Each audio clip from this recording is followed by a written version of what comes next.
સોસાયટીમાં મળેલી છોકરીને હોટલમાં લઈ જઈને એવી લીધી કે તે થઈ ગઈ પાણી પાણી. મિત્રો, મારું નામ સ્મિત છે. હું 23 વર્ષનો છું. મારા હજુ સુધી લગ્ન નથી થયા. આમ તો મારી ઉંમરના જે યુવાનો હોય છે તેમાંથી મોટા ભાગના યુવાનોના લગ્ન થયા હોતા નથી, પરંતુ મારા લગ્ન નથી થયા તે મને દુઃખજનક વિષય લાગે છે. મને હજુ પણ યાદ છે કે હું જ્યારે 22 વર્ષનો હતો ત્યારે એક ગર્લફ્રેન્ડ બનાવેલી હતી અને તેની સાથે હું 2 વર્ષ રિલેશનશિપમાં હતો, પરંતુ ત્યારબાદ તેણે રિલેશનશિપ તોડી નાખ્યું હતું. પણ તેની સાથે મારી કેટલી બધી યાદો જોડાયેલી હતી. મારી શારીરિક અને માનસિક યાદો તેની સાથે જોડાયેલી હતી, જેના કારણે હું ખૂબ જ દુઃખી થઈ ગયેલો હતો અને તેને ગયે 1 વર્ષ થઈ ગયું હતું.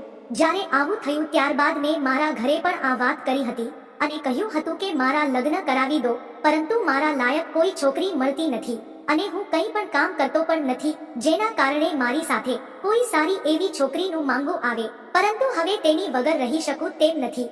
મારે પણ કોઈ આધારની જરૂર છે, જેના કારણે હું વારંવાર આવા આધાર સોશિયલ મીડિયા ઉપર શોધતો હતો અને મારા કોલેજના જે ઘણા બધા મિત્રો હતા તેઓને પણ કહેતો હતો કે મારા લાયક કોઈ છોકરી હોય તો મને કહેજો, પરંતુ તે લોકો મારી મજાક ઉડાવી દેતા હતા. હું જે સોસાયટીમાં રહેતો હતો તેની અંદર એક નવી છોકરી રહેવા માટે આવેલી હતી. તે લોકો બીજા શહેરમાંથી ત્યાં આવેલા હતા, જેના કારણે તેને ઘણી બધી ખબર નહોતી. હું મોટા ભાગે સાંજે ફોન લઈને બેઠો હતો અને ગેમ રમ્યા કરતો હતો. એક વખત તે મારી પાસે આવી અને તેણે મને પૂછ્યું કે અહીંયા કરિયાણાની દુકાન ક્યાં છે.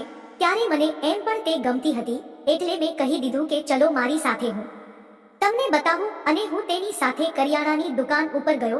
મેં થોડીક વાતચીત કરી હતી. મને તો પહેલેથી તે છોકરી સાથે ગમતું હતું અને 7 દિવસ સુધી એકબીજા સાથે વાતચીત કરી અને ત્યારબાદ અમે થોડાક નજીક આવતા ગયા. ત્યારબાદ હું તે છોકરી પાસે ગયો. ત્યારે મેં તને કહી દીધું કે હું તમને ખૂબ જ ચાહું છું અને મારે તારી સાથે મજા કરવાની ઈચ્છા છે. શું તું મને હા પાડીશ? ત્યારે આવા સમયની અંદર પહેલા તો તે કંઈ પણ ના બોલી અને તેનું મોઢું જોતા મને લાગતું હતું કે તે ગુસ્સે થઈ ગઈ હતી, પરંતુ એ ગુસ્સો પણ વધારે સમયના ટક્યો અને તેણે કહ્યું કે હવે તું સાચી વાત ઉપર આવ્યો અને મને તે ખરેખર ગમ્યું. હા, મારે તારી સાથે મજા કરવી છે અને મને તેની ઈચ્છા તો 1 મહિનાથી હતી.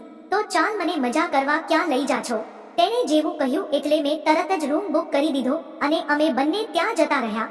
રૂમમાં જતા ત્યારે મને ખાટલા ઉપર જવા માટે કહ્યું અને ની લાઈટ બંધ કરી દીધી અને ત્યારબાદ બંને તે દિવસે ભારે મજા કરી અને જ્યારે પણ હવે મને મજા કરવાની ઈચ્છા થતી હતી ત્યારે અમે બંને ગ્રુપમાં જતા હતા અને અમે ભારે આનંદ કરતા. મિત્રો, વિડીયો પસંદ આવ્યો હોય તો વિડીયોને લાઈક કરી ચેનલને સબસ્ક્રાઇબ કરો. ફરી મળીશું એક નવા વિડીયોમાં. ત્યાં સુધી આવજો.